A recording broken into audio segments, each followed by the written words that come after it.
Assalamualaikum warahmatullahi wabarakatuh. Alhamdulillah alladzi an'amana bi ni'matil iman wal islam wa asyhadu an la ilaha illa wahdahu la syarika lah wa asyhadu anna Muhammadan abduhu wa rasuluh. Allahumma salli wa sallim wa barik wa an'im ala nabiyyina Muhammad sallallahu alaihi wasallam wa ala alihi wa ashabihi ومن استنى بسنته إلى يوم الدين أما بعد اللهم انفعنا بما علمتنا وعلمنا ما ينفعنا وزدنا علما نافعا Akhwatul Islam azani Allah wa iyyakum. Insyaallah kita pada kesempatan pagi hari ini kita akan melanjutkan kembali kajian pembahasan dari kitab Taisir Karimur Rahman karya Syekh Nasir As-Sa'di rahimahullah. Sampai pada surat At-Tariq.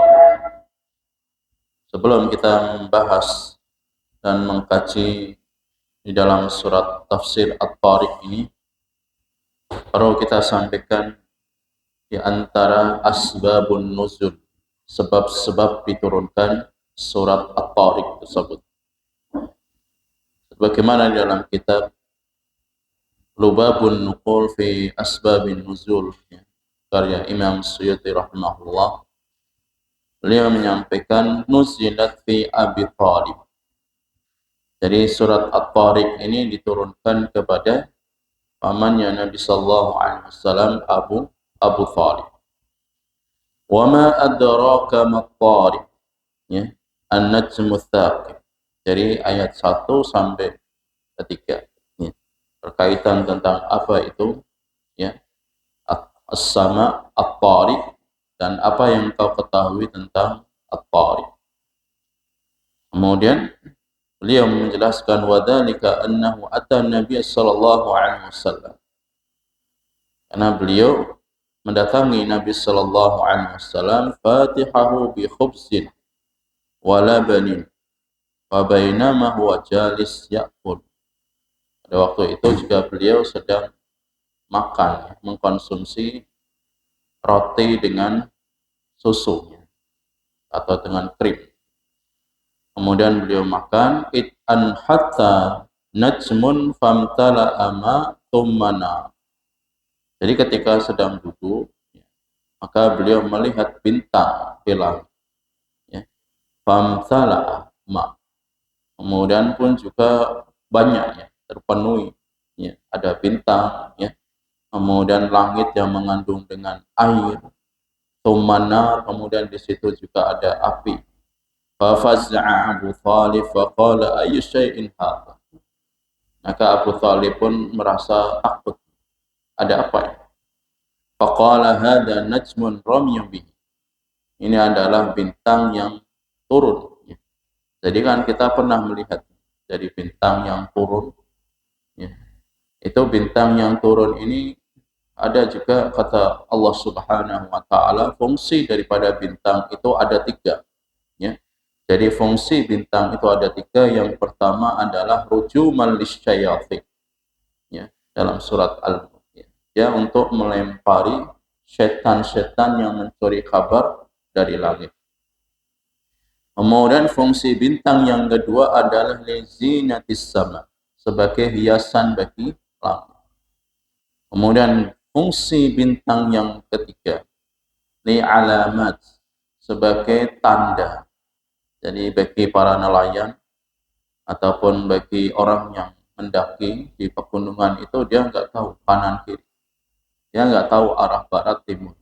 Makanya dengan melihat ke atas, ketika cuacanya terang, dia bisa mengetahui. Jadi bintang yang ada bergambar layang-layang. Oh, ini berarti yang bagian timur, barat, daya, selatan, utara, timur laut. Jadi kalau kita perhatikan malam hari itu memang ada bintang seperti berbentuk layang-layang. Nah, ini biasanya digunakan untuk pertanda, ya, sebagai tanda pengganti daripada kompas. Kalau sekarang ada kompas, tapi di masa Nabi Sallallahu Alaihi Wasallam itu sebagai tanda biasanya ketika ada orang yang safar ataupun di tengah laut. Ini terkait tentang asbab an-nuzul. Jadi Abu Thalib itu melihat bintang yang berapi tadi. Jadi yang biasanya diyakini oleh masyarakat Jawa itu, ini biasanya kalau pas malam ya pemilihan desa ya. Jadi Pilkades itu kan, wah ini berarti yang jadi bagian sana ya, yang barat itu, karena arahnya ke arah barat. Kalau turunnya bintang tadi ke arah timur, oh berarti yang jadi sebelah kiri. Ini sudah dijadikan sebagai mitos, khurafat. Ya. Padahal itu adalah Allah Subhanahu wa taala turunkan bintang untuk tadi ya, melempar setan yang mencuri kabar dari langit. Kemudian kita masuk pada penafsiran daripada surat At-Tariq. Kata Allah Subhanahu wa taala, was-samaa'i wat-tariq. Demi langit dan yang datang pada malam hari. Wa ma adraka mat-tariq.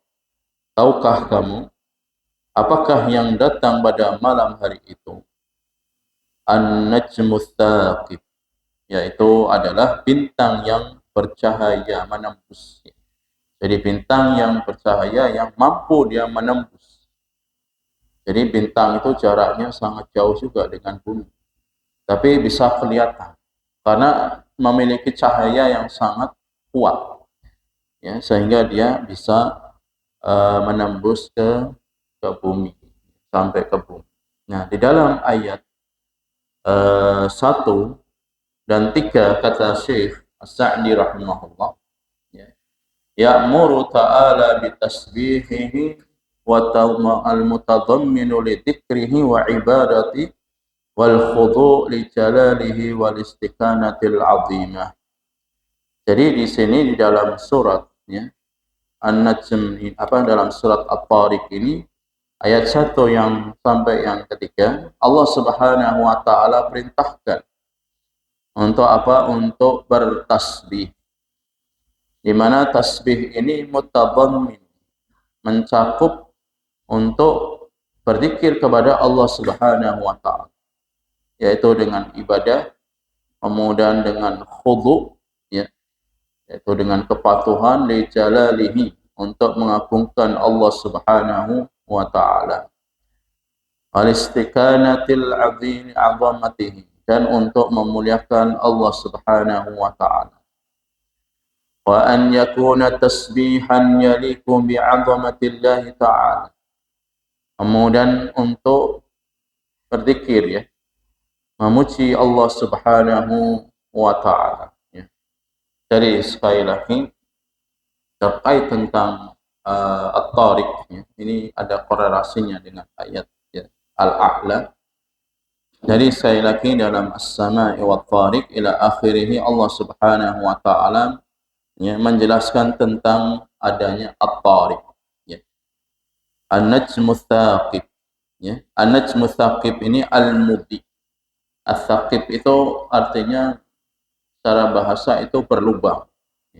Tapi yang dimaksudkan bukan berlubang, tapi memiliki cahaya. Cahaya yang mampu ya mengeluarkan cahaya itu, fayakhriqus samawat fayanfudu hatta yura fil ard. Dan dia bisa membakar. Jadi membakar di sana di langit, membakar kemudian bisa mengeluarkan cahaya, dan cahaya itu sampai ke bumi. Itu namanya as-tsaqib ya. An-najmus tsaqib itu memiliki cahaya yang sangat kuat sehingga bisa menembus ke bumi. Kemudian was-sahih annahu ismun jins, kata Syekh As-Sa'di rahimahullah, yang benar adalah isim jins. Yashmilu sa'irun nujum at-tawaqib, yang mana itu mencakup semua bintang-bintang yang ada ya, bintang-bintang yang bercahaya.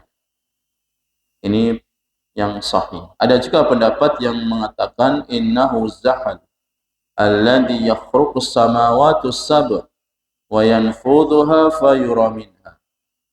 Ada juga pendapat lain yang mengatakan jadi bintang-bintang ini membakar langit ya. Artinya bukan langit dibakar, tapi membakar langit itu dia mengeluarkan ya, mengeluarkan dengan pembakaran ini kemudian bisa mengeluarkan cahaya, dan cahaya ini bisa sampai ke bumi. Inilah bagaimana Allah Subhanahu wa taala ciptakan dengan adanya an-najmu ats-tsaqib. Dia bisa mengeluarkan cahaya karena dia yakhruqus samawat, membakar di langit itu ada dia pembakaran, kemudian cahayanya itu bisa sampai ke bumi. Alladzi yakhruqus samawat, yang bintang-bintang yang membakar di langit yang ketujuh ini, maka itu bisa cahayanya tembus ke bumi. Wasumya tariq, dan para ulama menjelaskan dinamakan at-tariq li'annahu yatruqul laila. Dinamakan at-tariq ini karena bintang-bintang ini muncul pada malam hari. Wal muqsam alaihi qawluhu in kullu nafsin lamma 'alayha hafid. Dan yang menjadikan muqsam, yang dijadikan sumpah, kata Allah Subhanahu wa taala, yaitu tentang Allah Subhanahu wa taala bersumpah dengan, ya, bersumpah dengan bintang, dan Allah Subhanahu wa taala yang menjaganya, ya. Jadi inilah terkait tentang bintang-bintang, tidak ada sesuatu yang menjaga selain Allah Subhanahu wa taala. Kemudian, ya, di ayat berikutnya, ayat yang ke-5 sampai yang ke-7, kata Syekh As-Sa'di rahimahullah, "Fal yanzuril insanu mimma khuliq." Jadi ayat yang ke-5 sampai yang ke-7 ini menjelaskan tentang bagaimana penciptaan manusia. Jadi bagaimana proses penciptaan manusia. Kemudian Allah Subhanahu wa taala mengajak kita untuk falyatadabbar, untuk bisa merenungi bagaimana sih keajaiban penciptaan manusia. Khaliqathu wa mabda'ahu, diciptakannya dan bagaimana asal muasalnya, prosesnya.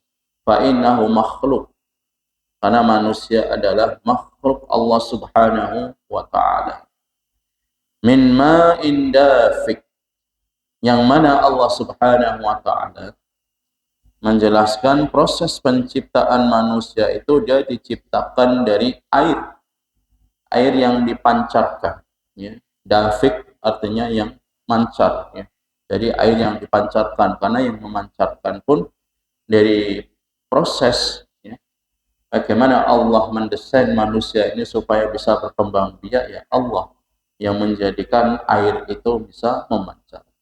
Yang dimaksudkan mimma indafik, kata Syekh As-Sa'di rahimahullah, itu adanya air mani.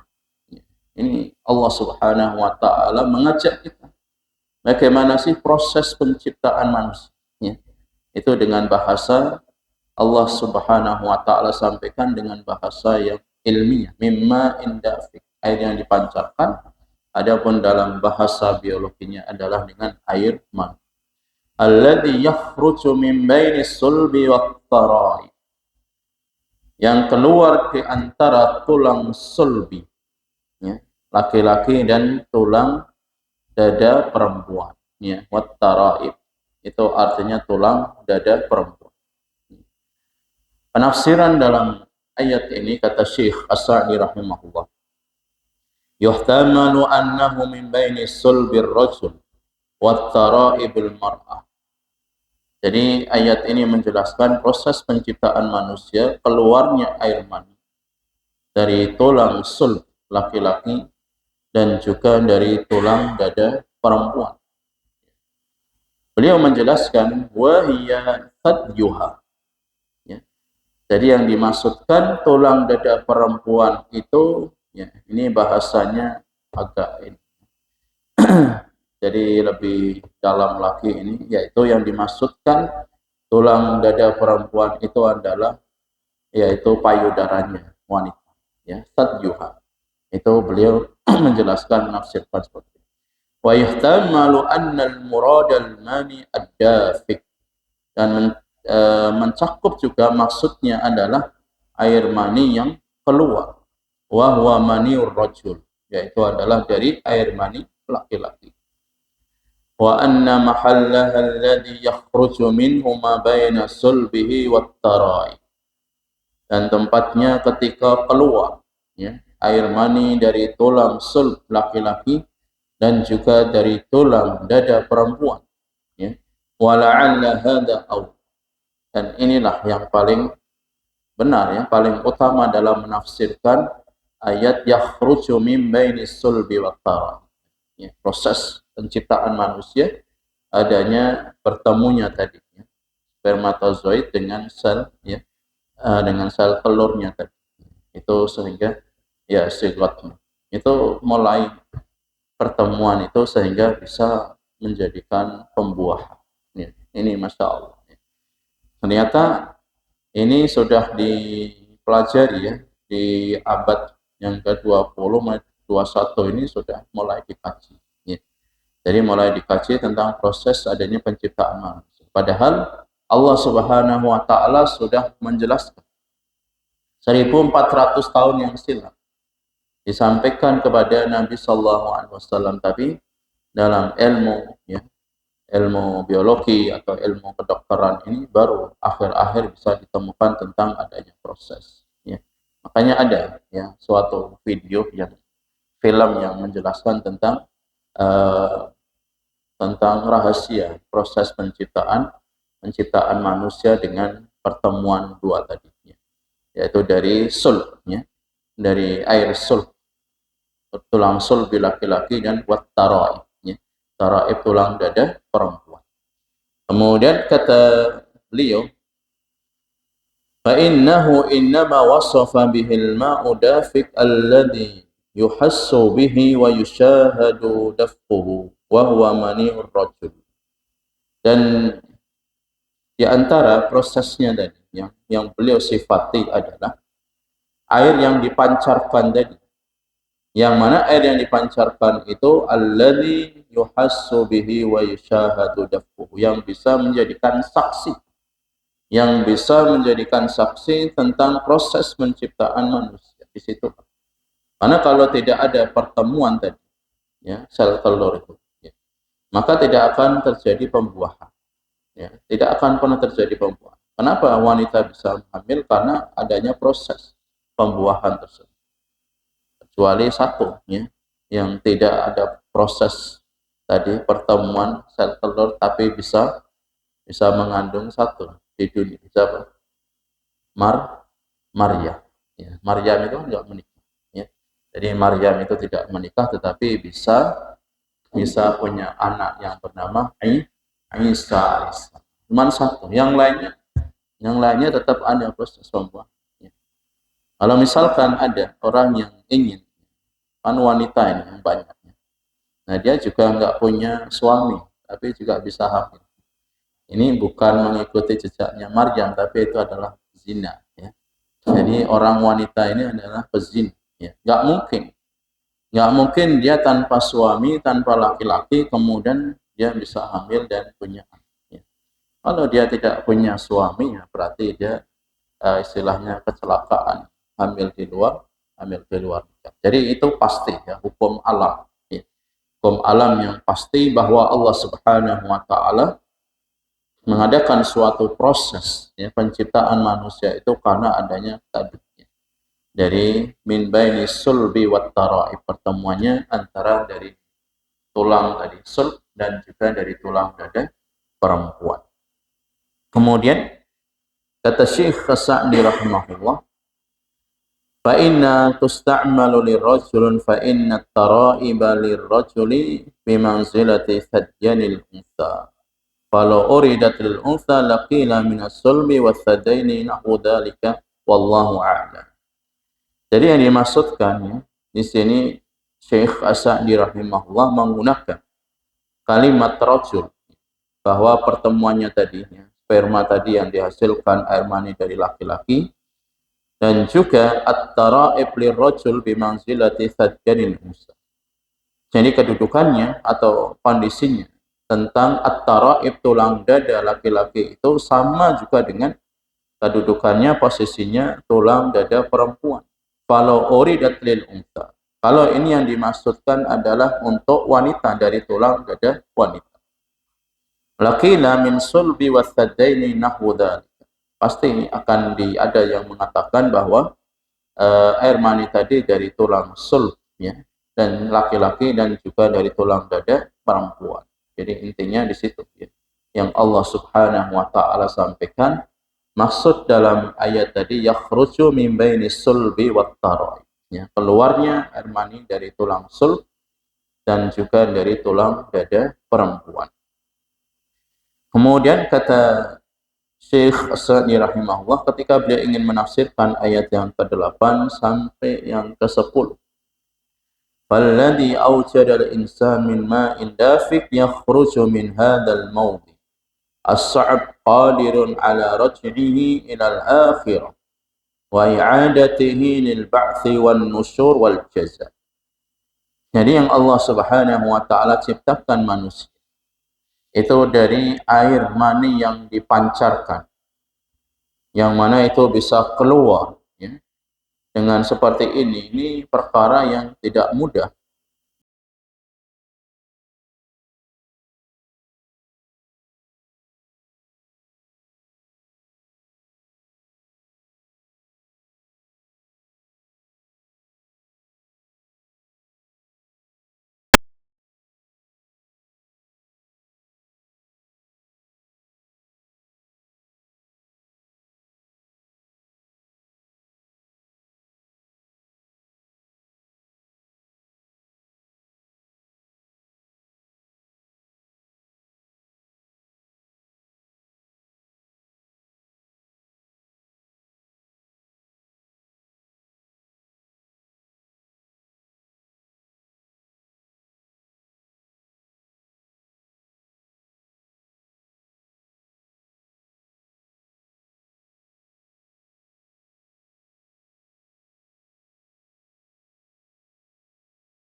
Itu tidak bisa langsung terjadi pembuahan, apalagi kalau hanya keluar begitu saja tanpa ada dipancar. Inilah yang beliau maksudkan. Min ma'in dafiq yakhruju min hadzal mawdi'i as-su'ab. Jadi yang keluar dari tulang sulb ini yang sangat sulb. Qadirun ala raj'ihi fil akhirah, dan Allah mampu untuk mengembalikan lagi ke negeri akhir. Wa i'adatihi, dan mengembalikan lagi lil ba'thi wan nusyuri wal jaza, untuk dibangkitkan dan untuk diberikan suatu balasan di alam barzakh. Waqad qil, ada juga pendapat ulama yang mengatakan, kata Syekh As-Sa'di, inna ma'nahu anna Allah ta'ala raj'ul ma' al-madfu' fi sulbi laqadir. Sampai Allah Subhanahu wa taala, ya, beliau kata beliau, Allah mampu untuk mengembalikan lagi tadi, ya, mengembalikan air yang dipancarkan, air mani yang dipancarkan itu ke dalam tulang sulb laki-laki. Ini Allah juga mampu, padahal sudah keluar, ya, kemudian sudah ada pembuahan, tapi Allah pun mampu, ya, untuk mengembalikan lagi ke tulang sulb tadi. Laqadir, Allah mampu. Wa hadha wa in kana al-mani sahihan falaysa huwal muradul amin ayat. Ya, meskipun ayat ini, ya, air mani ini adalah benar, maka ini bukanlah yang dimaksudkan dalam ayat. Walihada qala ba'duhu, kemudian Allah Subhanahu wa taala menjelaskan ayat setelahnya, yauma tublas sarair, ya. Jadi yang pada hari itu Allah Subhanahu wa taala akan menjelaskan, ya, akan menampakkan apa-apa yang terjadi, ya, rahasia-rahasia yang dimiliki oleh manusia kemudian akan tersikap, ya, akan terbuka di hadapan Allah Subhanahu wa taala. Ini menunjukkan apa? Ayat yang dimaksudkan untuk dikembalikan lagi itu adalah bukan air mani yang kembali ke tulang sulb, tetapi maksudnya adalah tadi, ya, ruhnya dan jasadnya manusia akan dikembalikan lagi, yaitu untuk diadili, untuk dibukakan rahasia-rahasia. Tukhbirus sara'is sudur wa yudhiru ma kana fil qulub min khairin wa syarrin ala safahatil wujuh. Kemudian Allah Subhanahu wa taala, ya kata Syekh Sa'di dalam menafsirkan ayat ini, jadi Allah akan mengkhabarkan tentang rahasia-rahasia di balik dada-dada manusia, dalam hati-hati mereka yang tersembunyi. Kemudian Allah akan menampakkan apa yang ada dalam hati-hati manusia dari perbuatan yang baik maupun yang buruk, ala safahatil wujuh, yaitu yang ada pada lembaran-lembaran. Karena setiap hari kita ini menulis lembaran, dicatat oleh malaikat. Kalau yang kita lakukan kebaikan berarti akan menambah lembaran-lembaran kebaikan. Kalau melakukan keburukan berarti lembaran-lembaran itu akan diisi, ditulis dengan keburukan. Kemudian kata beliau, kama qala ta'ala yauma tabyaddu wujuhu wa taswaddu wujuh. Pada hari itu wajah-wajah manusia ada yang mereka itu kelamnya gelap. Kemudian ada juga yang wajah-wajah mereka yang putih berseri-seri. Fa fid dunya tuqtamu katsirun minal asya' wa la yadhharu 'iyanan lin-nas. Wa amma yaumul qiyamati fayadhharu birrul abrar wa fujuru al-fujjar. Wa tusirul umurul alaniyah qauluhu ta'ala wa ma lahu min quwwah. Ya. Jadi inilah yang dimaksudkan kata Syekh Sa'di rahimahullah terkait tentang ayatnya dalam surat Al-Imran. Yauma tabyaddu wujuh wa taswaddu wujuh. Jadi pada hari kiamat itu wajah ada dua. Wajah yang hitam kelam, ada juga wajah yang berseri-seri. Fa ammal ladzina byaddat wujuhum fa fi rahmatillah. Adapun orang yang mendapati wajah mereka putih berseri-seri, mereka itu berada dalam rahmat Allah Subhanahu wa taala.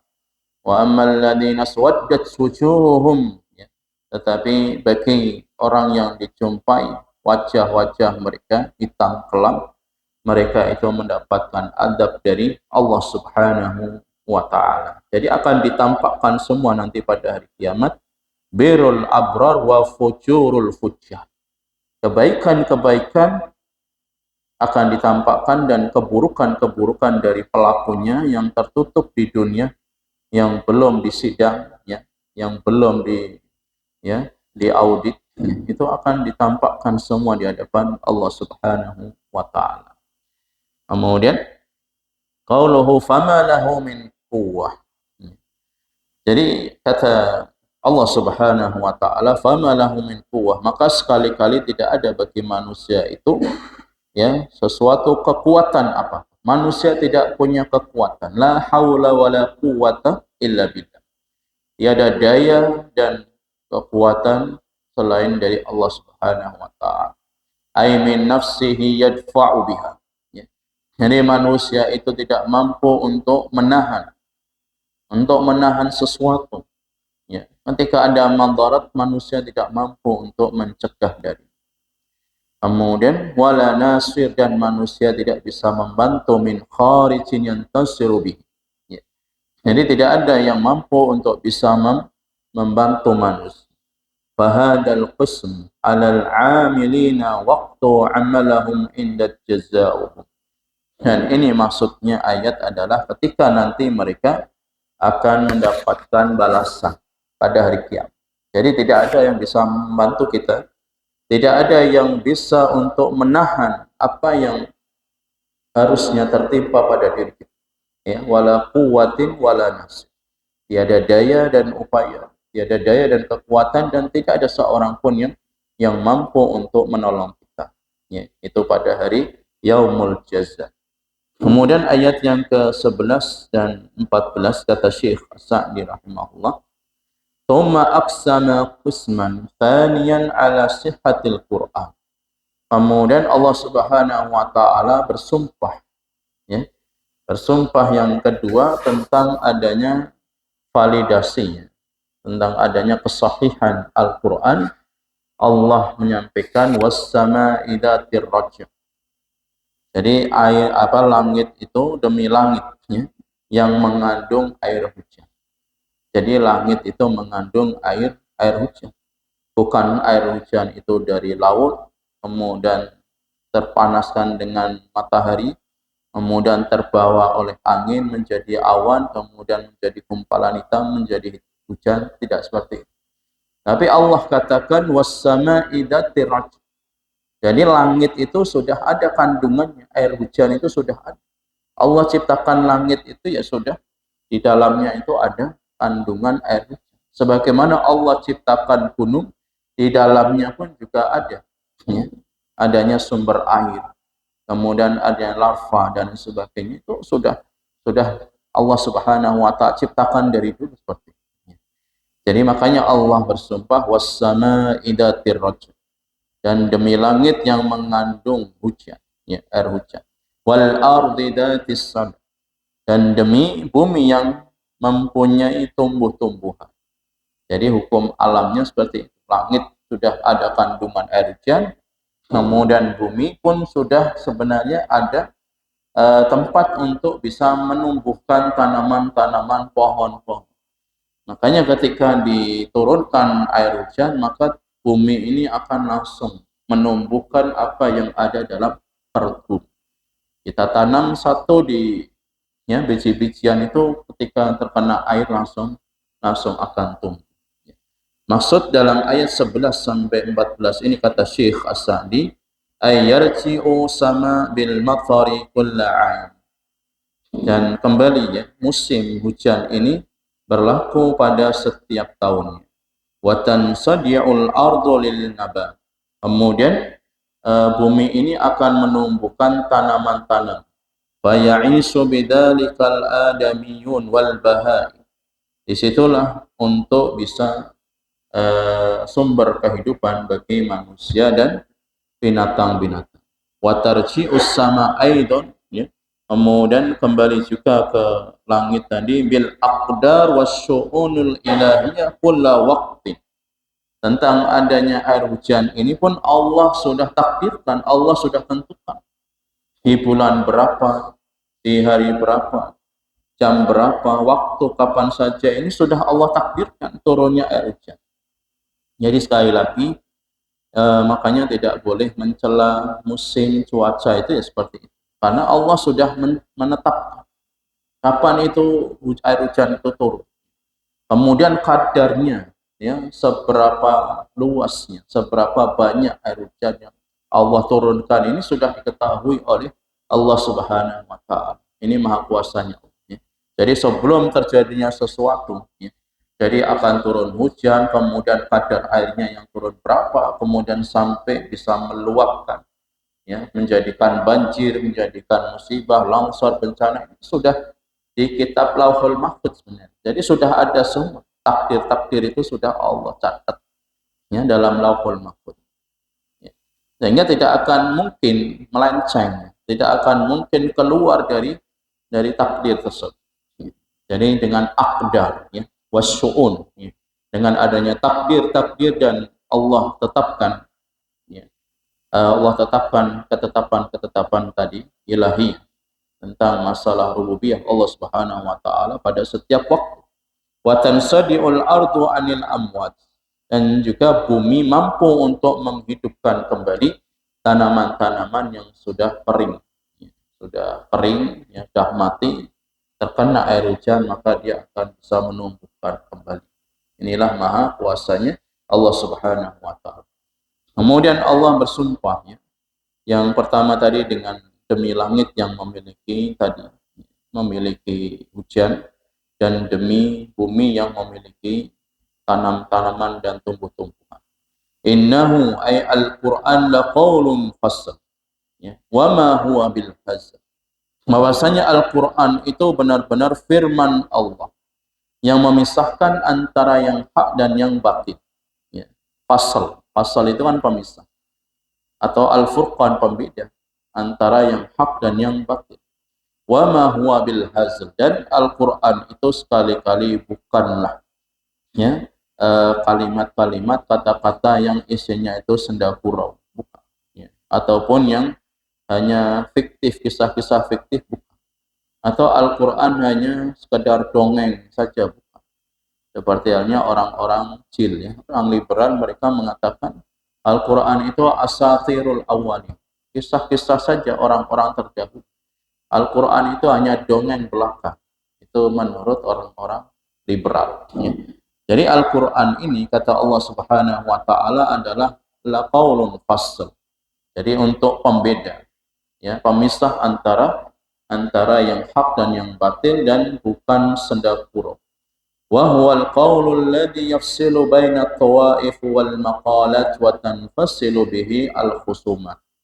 Yang dimaksudkan di sini adalah ai jaddu laisa bil hazl. Ini benar-benar serius, bukan main-main, bukan sendakuro, yang memisahkan antara ucapan-ucapan yang tidak ada manfaatnya dengan kalimatul haq, ya, wa tanfasilu bihil khusumat, dan yang memisahkan ketika di situ adanya khusumat, ya, perselisihan, permusuhan.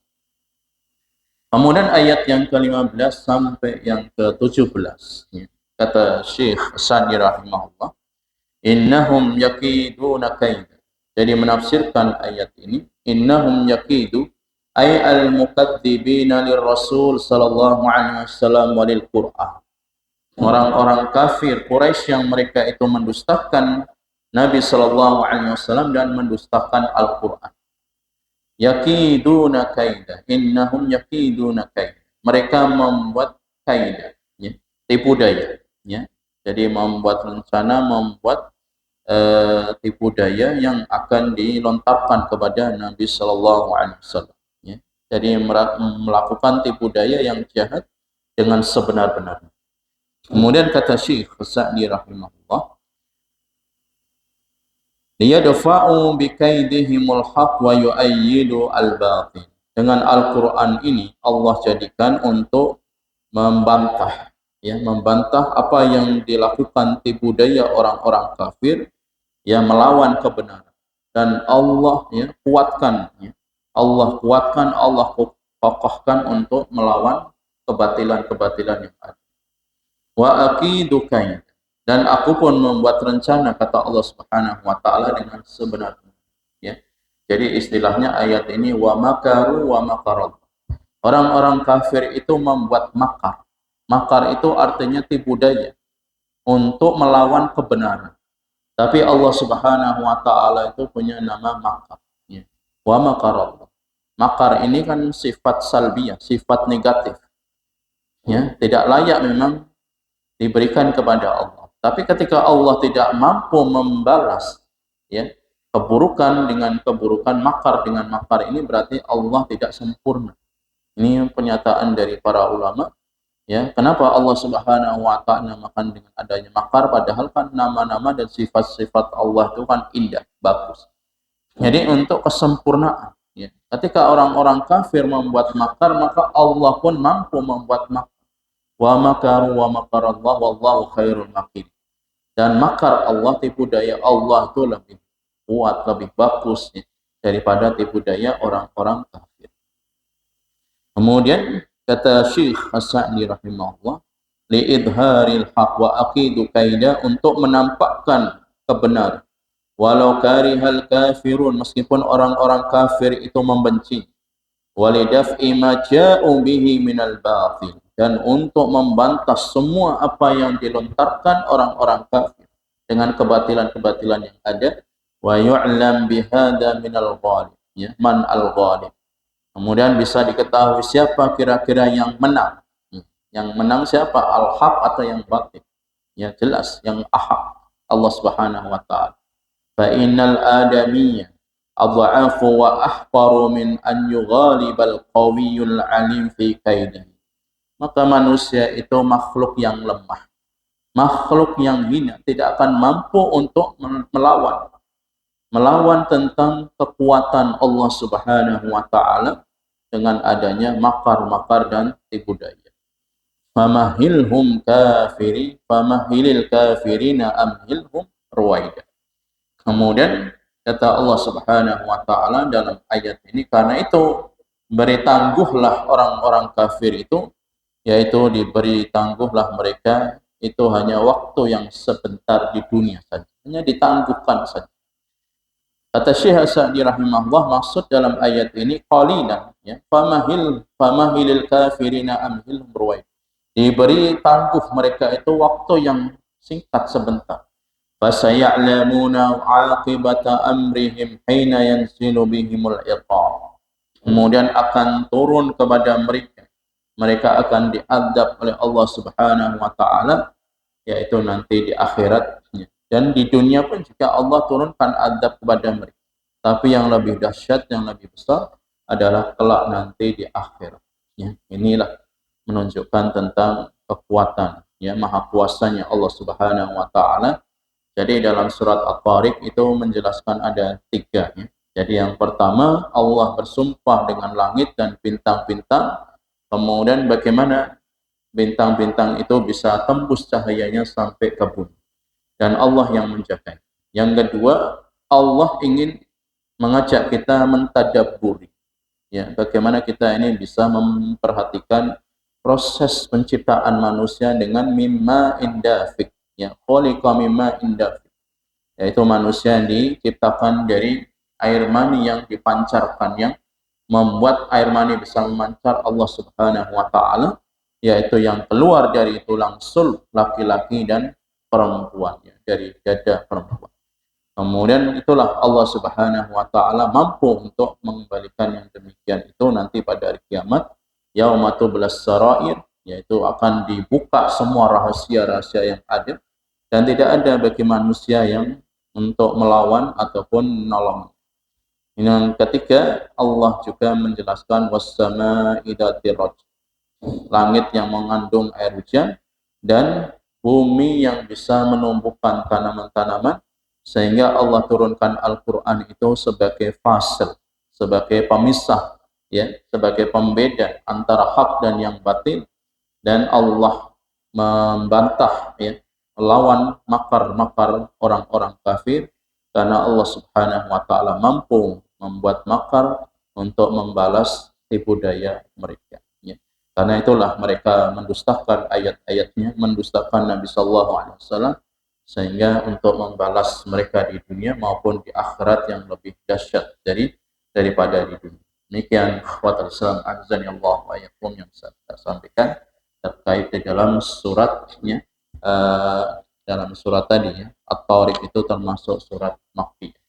Tafi bihadzal qadar di kafaratul majlis, subhanakallahumma bihamdika asyhadu an la ilaha illa anta astaghfiruka wa atubu ilaik. Wassalamualaikum warahmatullahi wabarakatuh.